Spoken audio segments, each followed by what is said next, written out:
Did you know that St. Luke's University Health Network has been recognized by the U.S. government as the highest performing health system in the United States for quality? You heard right. St. Luke's #1 recognition affirms our status as the top leader among the most respected healthcare providers in the nation, including Houston Methodist and the Mayo Clinic. To state it simply, if you want to receive the best care when you go to a hospital, come to St. Luke's. It's the 77 WABC News Hour. Talking the news with Noam Laden. All the news you need to know with Joe Nolan, traffic, Justin Ellick, sports. And now, Talking the news with Noam on 77 WABC. Yes, that's me. Good morning. It is Wednesday, February 18th. Your forecast from the 77 WABC Weather Center. Showers this morning. Some steady rain this afternoon. The high going to be 40. Tonight and overnight, the clouds, pop-up showers, low 36. And then Thursday, cloudy, high 39. If you're walking out the door with us right now, 32 cloudy in Sloatsburg up in Rockland County. 31 and partly cloudy in Cedar Grove over in New Jersey. And it's 33 and cloudy right outside our Midtown studios. This is the Top 5 at 5. Mayor Mamdani may want to raise property taxes to pay for his budget plans. New Yorkers run for cover during 2 daytime shootings. We now know why a Long Island man shot his sister with a crossbow. Could we really make peace with Iran?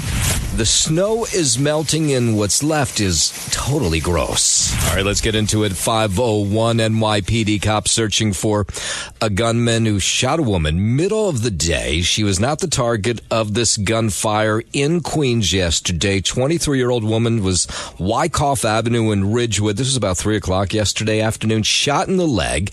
Investigators say a dark sedan with 4 men inside pulled up and just opened fire on this woman.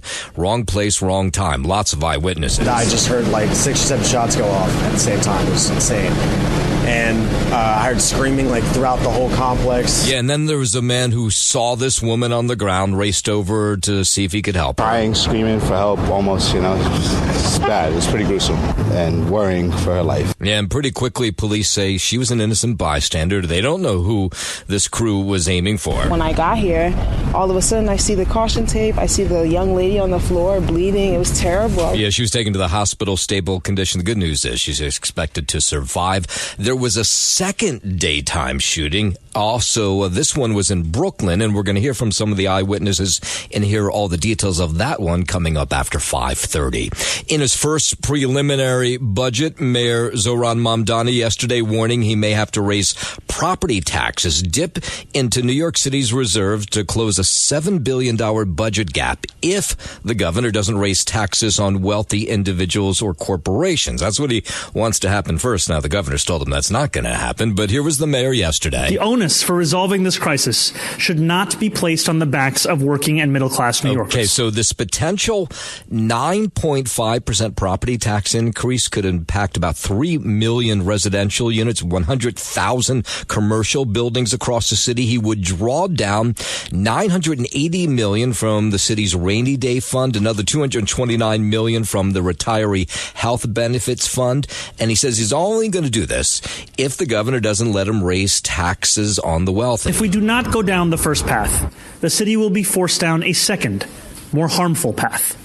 Faced with no other choice, the city would have to exercise the only revenue lever fully within our own control.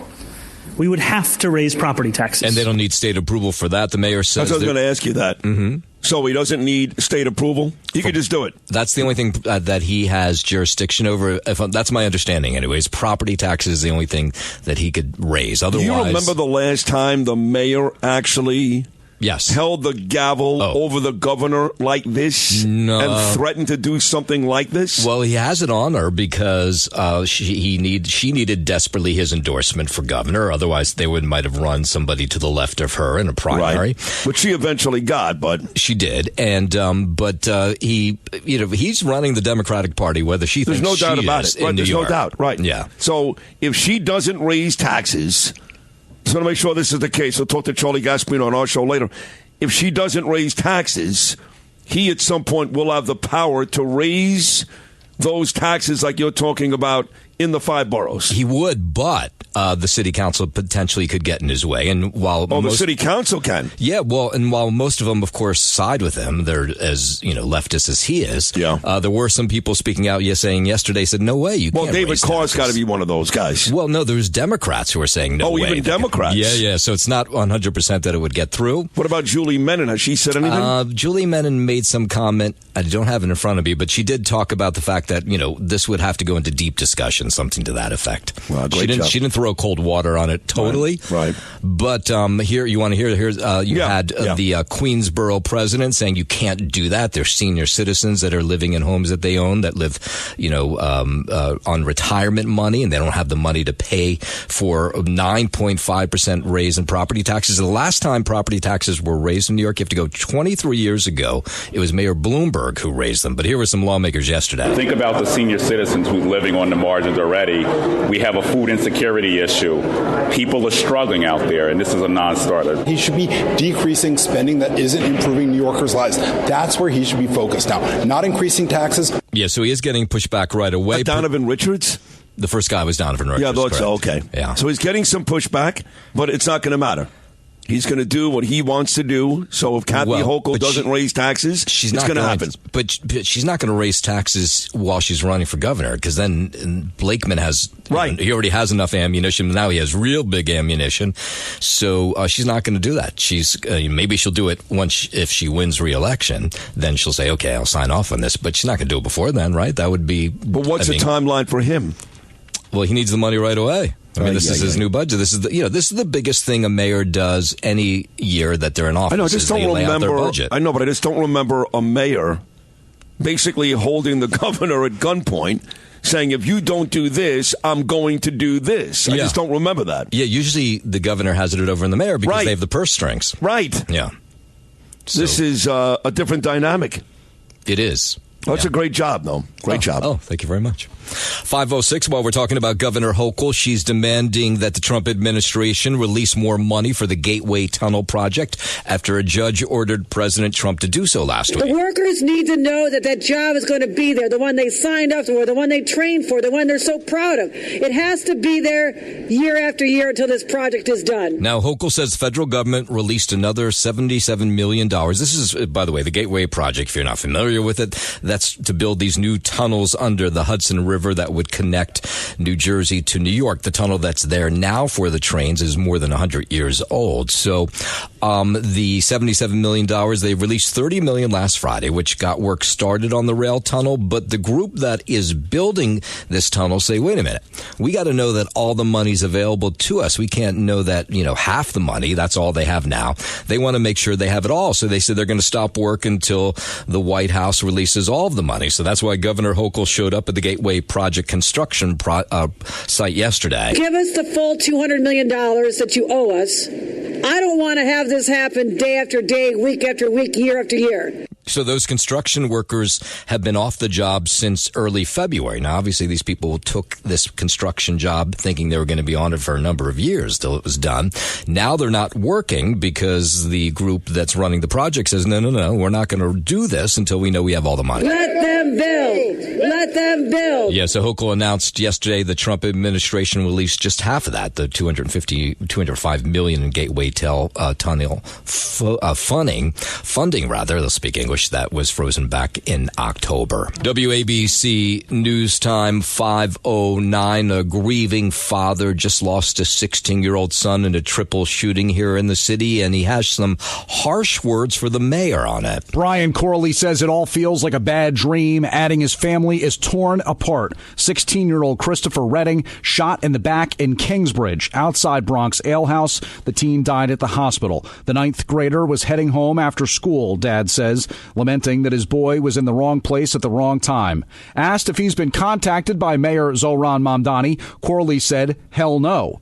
He blasted the cops as well and said everything's a lie, asking, how can you make a statement when you haven't spoken to the victims? The mayor had responded to questions about shootings in the Bronx, saying they're heartbreaking and horrific. James Flippin for 77 WABC News. Let's head down to Washington, where a person who ran towards the U.S. Capitol with a loaded shotgun yesterday afternoon in custody. U.S. Capitol Police Chief say the 18-year-old was also wearing a tactical vest and gloves. This individual was challenged by United States Capitol police officers and ordered to drop the weapon, which he did comply with. Reports say the suspect is 18-year-old Carter Camacho. He's from Simra, Georgia.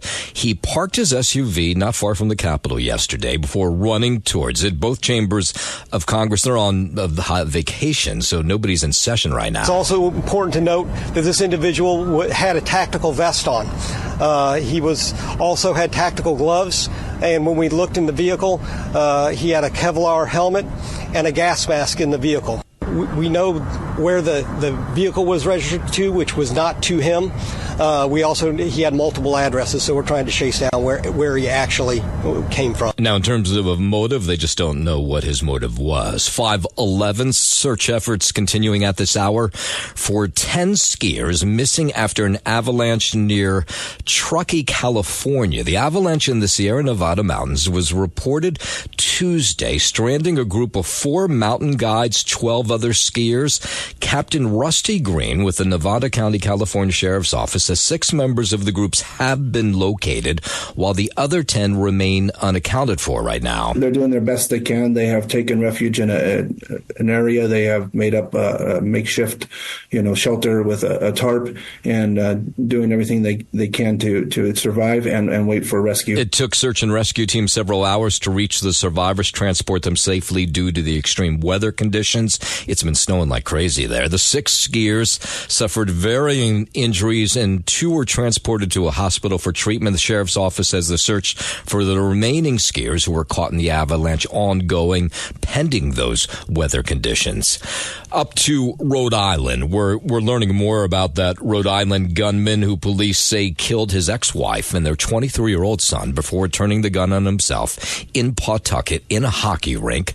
Police say 56-year-old Robert Dorgan, who is also identified as Roberta Esposito, opened fire at the Pawtucket ice rink while his kid's son was playing in a high school hockey tournament. Tons of other high school kids there at the time. It appeared that the suspect was in female clothes yesterday, but again, that's nothing that had swayed the investigation one way or another. We're just trying to kind of factually put the pieces together. It's just a god-awful story. The police chief detailing that the 3 others injured include his ex-wife's parents and a family friend critically injured. Social media posts showing Dorgan discussing getting gender reassignment surgery. He was angry, apparently, about how his family had reacted to this. This was all on social media. The police chief talking about this as well yesterday. One of the victims was his ex-wife, Rhonda Dorgan, and also his son, adult son Aiden Dorgan. We have 3 other individuals, Linda Dorgan and Gerald Dorgan, which are the parents of Rhonda. They are at the hospital now. They are in critical care. Legally, the name is Robert Dorgan. That's what we have on identification. We've also learned that the suspect does use the name Roberta Dorgan, and also Esposito. Yeah, it's not clear if he had transitioned or was transitioning, but there was tons of social media posts all over from him where he was criticizing the family, apparently criticizing lawmakers in D.C. as well. In a moment, we'll head out to Arizona, and we'll give you the latest. There is some new news in the search for Nancy Guthrie. We'll get to that in a moment. But first, 5:15, let's head over to the 77 WABC Sports Desk. Good morning, Justin Ellick. Good morning to you, Noam Layden. We'll start here out in Milan. Little men's ice hockey update. Czechia beat Denmark 3-2 yesterday. So they'll move on. Face off with undefeated Team Canada in the quarterfinals. That puck drop scheduled for later this morning, 10:40 a.m. puck drop there. Sweden beat up on Latvia 5-1. So Sweden moves on to face off with undefeated Team USA in the quarterfinals. Later on this afternoon, we're looking ahead to this one, 3:10 p.m. puck drop from Milan. It's now a win or go home. So Team USA got to get it done. They should win that one easy, right? Well, not as easy, I don't think, as the other 3 games they've played so far. Sweden has probably if I had to guess off the top of my head, a very good amount of NHL players on their roster. So we shall see. But yes, I mean, Team USA is the favorite here, and they should skate to a win and on into the semis. But you got to win first, and you got to focus on Sweden. Can't be playing down to your opponents. Not at this point in the tournament. No. Come on. No. Yeah. Remaining quarterfinal matchups today: Finland versus Switzerland. That's a 12:10 p.m. puck drop there, and Germany will go up against Slovakia later on tonight, 6:10 p.m. Eastern Time. Country medal results as of this morning: United States coming in at third place, 21 total medals, 6 of them gold. Italy still in second, 24 total medals, 9 gold, and Norway in first place, 31 total medals, 14 gold. Norway kind of running away with this one here. Head to the MLB. This is some odd news coming out of the MLB Players Association. Executive Director Tony Clark resigned yesterday after an internal investigation revealed an inappropriate relationship with his sister-in-law. Oh, my God. Yeah. Wait, come on. Just the tip of the iceberg here. Okay. There's more? She was hired by the union in 2023 during the union's internal probe, which came after, listen to this, a wide-ranging and still open federal investigation into the MLBPA's finances and other alleged improprieties, including nepotism, self-dealing, misuse of resources, abuse of power, and obstruction. So Tony Clark, not such a good guy. Wow. And so did his wife know that he was messing around with her sister? That we don't know, but he opened up, he developed a couple of these youth development camps and organizations through the MLBPA, and opened up an office out in Arizona, which is where he lives. And his sister-in-law moved to Arizona, worked in one of those offices. Wow. Yeah. What an awful thing to do. And then they start looking into like these youth clubs, these youth groups for MLBPA, and none of these groups have had any events, really, maybe a handful of events over the last couple of years. A lot of people saying that they've been completely disbanded, these organizations, and that they don't know where the money's going. And it's all on Tony. Kind of guess where the money might be going. Exactly, 100%. Not good. No. It's not good, especially right now, at the time it comes, at a seminal time for the union, the current CBA, yeah. I'm going to state the obvious. You could sleep with anybody, right? Why would you pick your sister? I don't know. Maybe they're in love. Maybe they're in love, Noam, later. Well, that's possible, but the guys probably meets people all day long. Yeah, no, I don't think there's a happy ending to this story. No. Let me just be clear.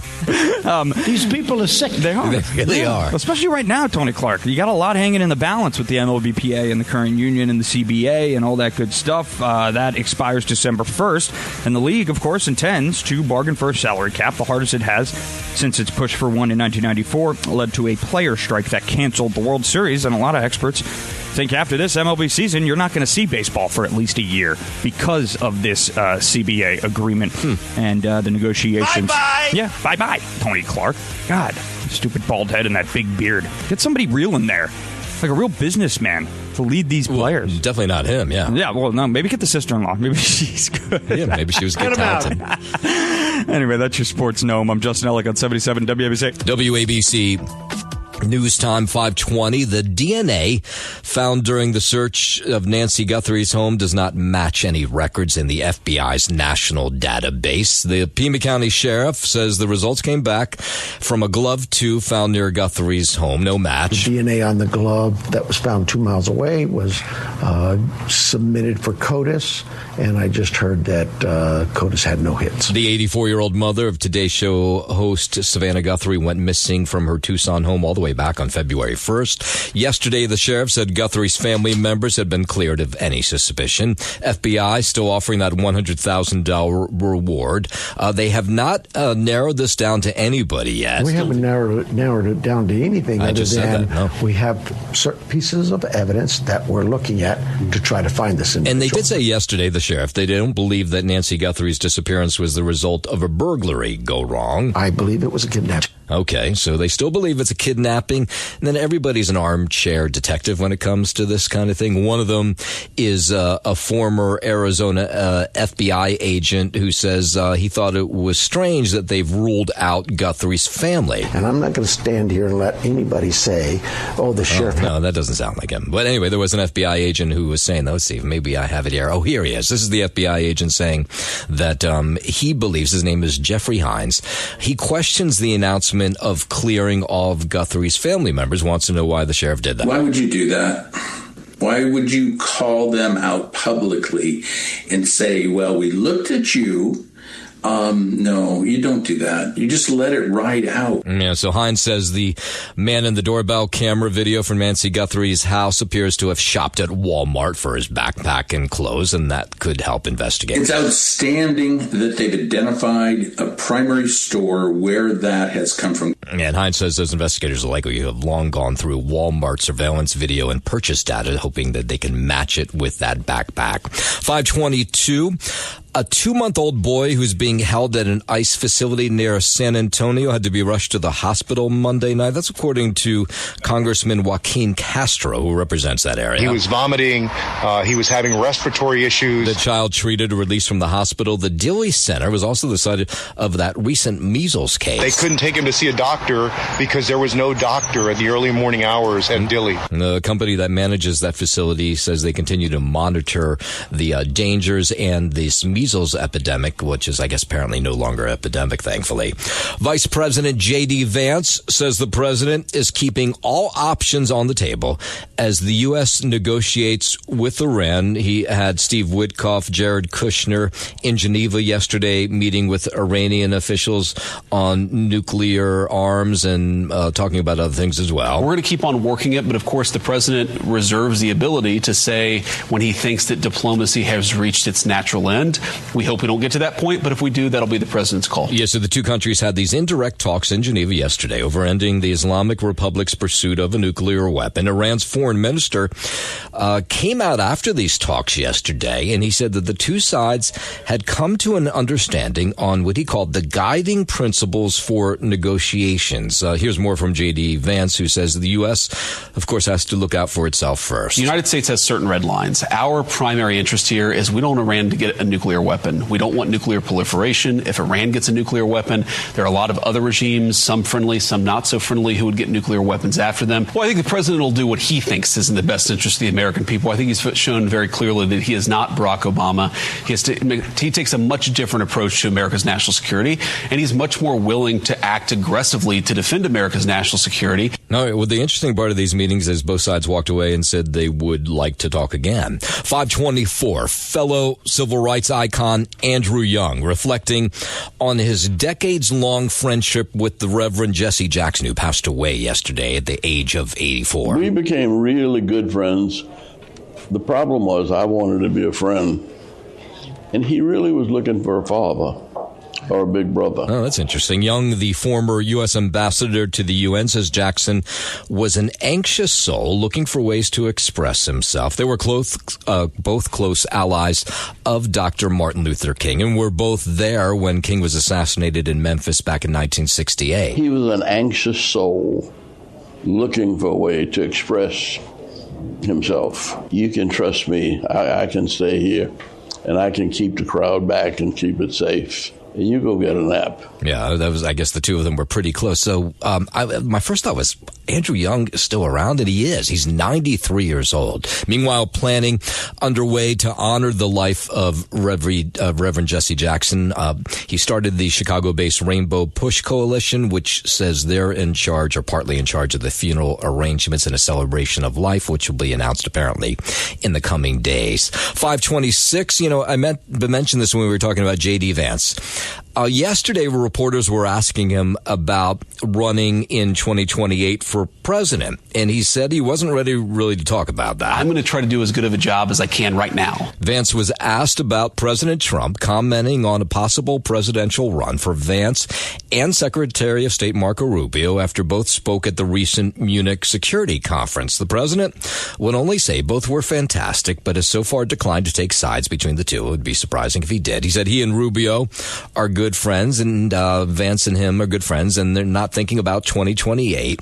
Here's what he had to say. Marco is my closest friend in the administration. I think he's doing a great job for the American people. But most importantly, we all have to continue doing a good job for the American people, from the president on down. I was surprised to hear that it's his closest friend. 526, late show host Stephen Colbert poking his bosses in the CBS eye again. This time over an interview he says was forbidden to air. Colbert said last night he was told he couldn't speak to Texas Democratic candidate for Senate, James Tallarico. I was told in some uncertain terms that not only could I not have him on, I could not mention me not having him on. And because my network clearly doesn't want us to talk about this, let's talk about this. Colbert went a step further. He interviewed Tallarico on the show's YouTube. Do you mean to cause trouble? I think that Donald Trump is worried that we're about to flip Texas. Colbert says the pressure from CBS came from FCC Chairman Brendan Carr, who signaled that he's thinking about doing away with the exception to the equal time rule from the Reagan years regarding news and entertainment programs. I'm Michael Kastner. It's the 77 WABC News Hour. Talking the news with Noam Laden. All the news you need to know with Joe Nolan, traffic, Justin Ellick, sports. And now, Talking the News with Noam on 77 WABC. Yes, that's me. Good morning. It is Wednesday, February 18th. Your forecast from the 77 WABC Weather Center. Showers this morning. Steady rain this afternoon, the high 40. Tonight and overnight clouds. Pop-up showers, low 36, and then Thursday cloudy, high 39. If you are walking out the door with us right now, so happy you are. 32 cloudy in Sloatsburg up in Rockland County. It's 31 and partly cloudy in Cedar Grove over in New Jersey, and it's 33 and cloudy right outside our Midtown studio. WABC News Time 540. All right, the snow is melting, thank God. Have you noticed that? I was out with the dog yesterday and I was like, oh, that's grass. I haven't seen that in a long time. That's how much has melted. And as it's melted here in the city, what is left is just disgusting. Even where I am, it's the same thing. People let their dogs do their business, did not clean up apparently for the last month. And so there's just piles of dog poop everywhere you go. There's trash everywhere.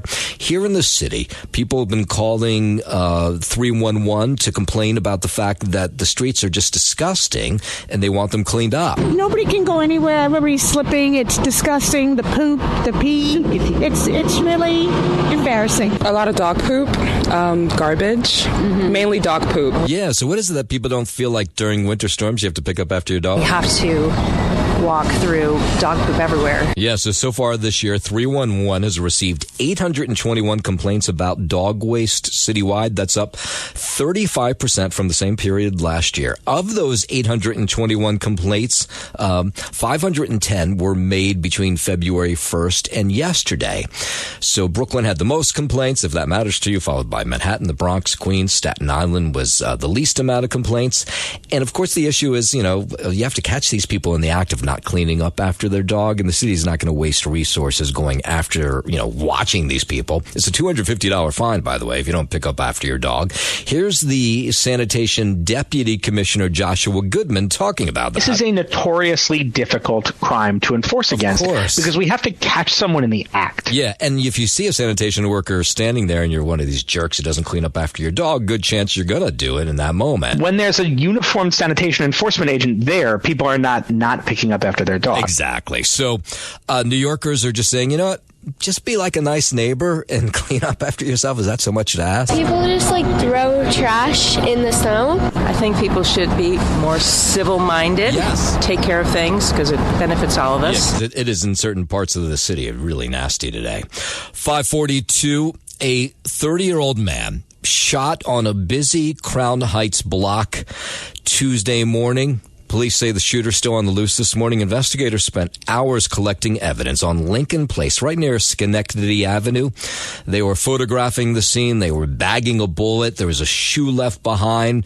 Neighbors watched on, and they say, what is going on? This is the second shooting in 24 hours, middle of the day. You can't hardly just walk out your house, you know what I'm saying, without people shooting each other. Disgusting, man. I just hate to see this. Wish we could do better. Yeah, the other shooting was in Queens yesterday afternoon. A woman woman who had nothing to do with anything was shot in the leg. 4 men in a car drove away. They haven't caught up with them. In this case, the victim was shot in the torso. This was about 11 a.m., taken to Kings County Hospital, thankfully expected to survive. We don't know yet if this individual was targeted, but what it meant was nearby businesses were shut down, deliveries disrupted yesterday because police had to do their investigation. It makes me a little nervous sometimes, you know. I walk down there at night, not much really happens, but in the daytime, you know, I'm surprised, really. You do feel like you're safer during the daytime, but apparently the last 24 hours that wasn't the case. Anybody, of course, with information on that shooting in Crown Heights is asked to call the cops. A major city hospital going to shut down its prominent program for treating transgender youth under funding pressure from the White House. That hospital is NYU Langone Health, which stopped accepting new patients into its youth transgender care program last year and is now stopping all medical treatments for all youth patients. The New York Times reports NYU Langone cited, quote, the current regulatory environment in a statement about the closure. In December, the Trump administration proposed rules to pull federal money from any hospital providing gender transition treatment for adolescents. Andrew Whitman, NBC News Radio, New York. The deep cold that lasted, almost a month, has been a budget buster for so many towns when it comes to salt and sand, especially true out on Long Island. They've had to go into reserve funds to pay for cleaning up the ice, the snow. The supervisor, town superintendent in Southold said they had to sign off on a request for $80,000 more for sand and rock salt for this year. And of course, usually when you do that, then it doesn't snow again. But the issue is they've gone through all their budgets, and this is towns all across the tri-state. We've had several events that have only been a few inches of snow, but they've taken us, 30 plus hours to respond to start to finish. So some Suffolk town leaders say the January storm, another storm that dumped more than 8 inches of snow in Montauk, is adding not just to snow totals, but also to prolonged snow removal operations. Lots of people working overtime, and they've been budget busters in New Jersey, in Westchester, and on Long Island. We were able to refill with some of the tail end of last year's money in our budget, but we did have a little bit of a deficit of what we typically have heading into January and 26. Yeah, in one town on Long Island, they had put aside about $3 million to spend on snow removal. They've already spent $5 million on snow removal. In a moment, we'll stay on Long Island. We'll tell you about this strange story of a man who shot a crossbow at his sister. We're getting more details on that crime. We'll do so in just a moment. But first, 5:46, let's head over to the 77 WABC Sports Desk, and here's Justin Ellick. Thank you, Noam Layden. Start with an Olympic update. Men's ice hockey yesterday, Czechia beaten Denmark 3-2. So Czechia will move on to face with undefeated Team Canada in the quarterfinals. That puck drop scheduled for later on this morning, 10:40 a.m. out in Milan. Sweden beat Latvia 5-1, and so Team USA has their quarterfinal opponent for this afternoon at 3:10 p.m., and that'll be Sweden. Tougher matchup than the three previous contests we've had. The boys in red, white, and blue, but still the favorites, heavy favorites here. It should be looking ahead to the semifinals, but got to win this one first. So we're looking ahead to 3:10 p.m. this afternoon. Remaining quarterfinal matchups: Finland versus Switzerland, 12:10 p.m.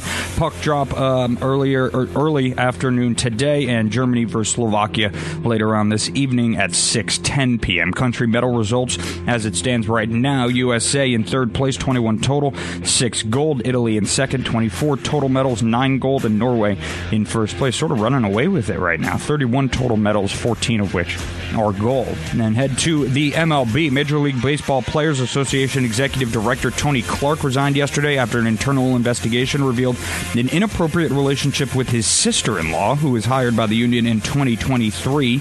During the union's internal probe, which came after a wide-ranging and still open federal investigation into the MLBPA's finances and other alleged improprieties, including nepotism, self-dealing, misuse of resources, abuse of power, and obstruction. Basically all the things you're not supposed to do.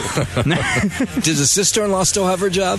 I highly doubt it. Yeah, okay. I highly, highly doubt it. But to be honest with you, I mean, I don't know. I mean, she's definitely in the wrong here, but Tony Clark is the big monster here. Yeah.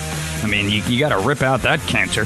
from the MLBPA, and that's what they've done. Obviously, he resigned, but yeah, definitely forced out after this mess. Then where does he go? Does he go to the sister-in-law's house, or does he go back home? Now, that's an interesting dilemma. Yeah. I don't know. Where does the sister-in-law go? Still technically his sister-in-law, so... What a terrible thing to do on so many levels, but okay. So bad. Yeah. So bad. You ruin the family. Yeah. You ruin more than one family. And then not only that, but, he developed these youth organizations for kids that want to come up and try and learn how to play baseball and develop themselves into young baseball players. And it was a total crapshoot. It was a total fraud, and the money, nobody knows where the money went. These organizations are barely still standing, and you kind of leave these kids left on the curb looking for an outlet to introduce themselves to baseball, and Tony Clark says, oh, well, money's mine. Wow. Yeah. And the tumult comes at a weird time for the union. The current CBA, collective bargaining agreement, expires December 1st, and the league intends to bargain for a salary cap, the hardest it has since its push for one in 1994 led to a player strike that canceled the World Series. So we're looking probably at another strike after this season that might last at least a full season or two, some people are saying, and the MLBPA, they need a new leader if we're going to get those negotiations done. That's your Sports Gnome. I'm Justin Alec on 77 WABC. WABC News Time, 5:51.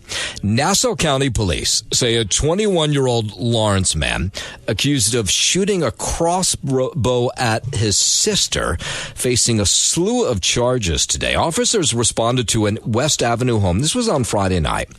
And they found a 28-year-old woman bleeding from a laceration. They say an arrow from a crossbow grazed her face. She was taken to the hospital, stable condition.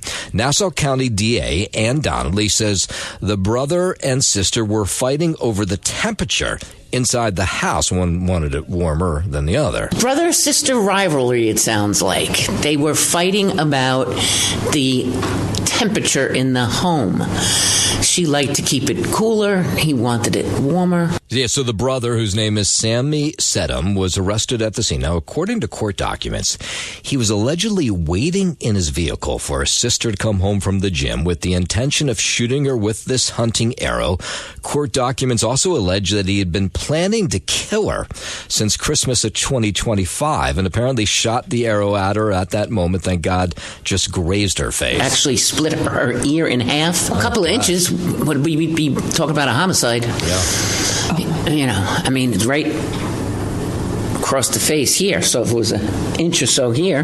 Yeah, Sedum was arraigned in Hempstead. Order protection issued for his sister. His next court date is scheduled for a little bit later today. WABC News Time 5:42. Just as the first checks are going out under New Jersey's new Stay New Jersey Senior Property Tax Relief Program, it may end up on the chopping block. Governor Mikey Sherrill isn't ruling out shrinking the program, which reduces property taxes for eligible seniors by as much as $6,500 a year as she looks to balance the state budget. The first quarterly checks issued under Stay NJ were mailed just last week.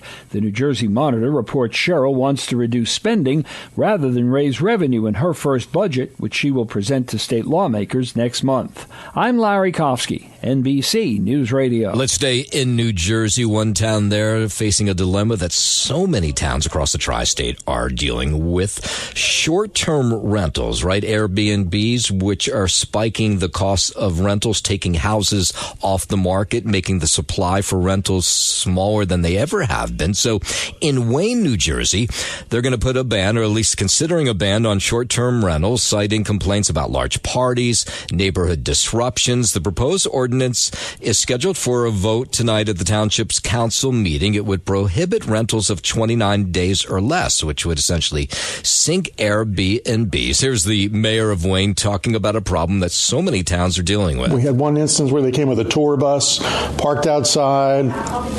30 people came out, used the pool, made a mess, were very loud.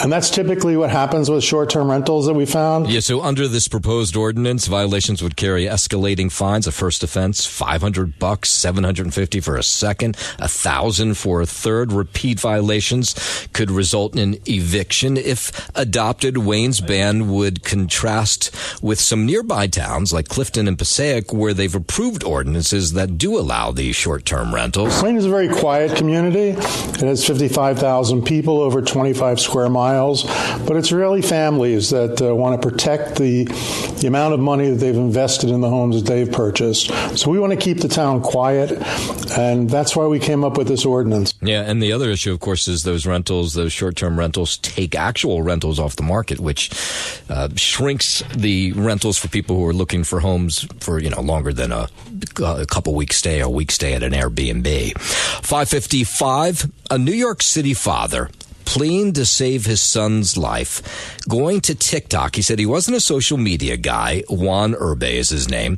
So he needed to get his son's stories out there because he needs a boost to the bone marrow registry and needs a match for his 15-year-old son. So he went on TikTok. This was like a week ago, and it's already had 20 million views.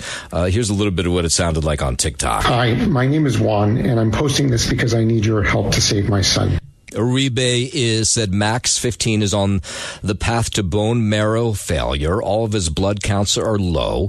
His doctor is a physician at Memorial Sloan Kettering. He says a bone marrow match would save this 15-year-old's life. So he says his father's doing the right thing. Only way to treat that is a bone marrow transplant. So you replace the diseased marrow for healthy bone marrow. This will save his life. Yeah, so right now there's no perfect match for Max that exist in the National Marrow Donor Program database, which is why Uribe took to social media. He says part of the reason it's difficult to find a match is because Max is 50% Colombian.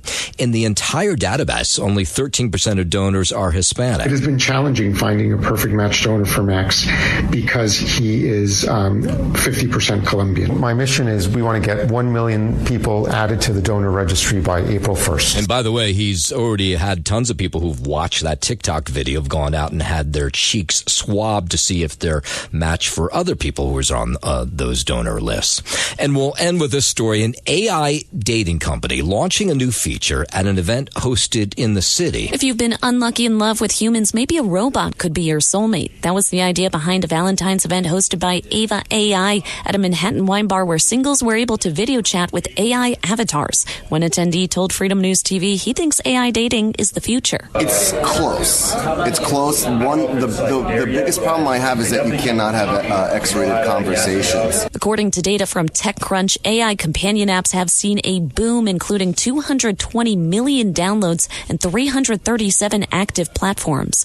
I'm Liz Radabali for 77 WABC News. Yeah, that's just strange. Thanks for listening to the News Hour with Noam Laden. You can hear the News Hour with Noam Laden weekday mornings at 5 on 77 WABC. If you like the podcast, share it with your friends and listen anytime at WABCRadio.com and download the WABC Radio app. Hit that subscribe button on all major podcast platforms. Plus, follow WABC on social on Instagram, TikTok, Facebook, and X. See you next time for a new episode so you never have to wonder. What the heck is going on here?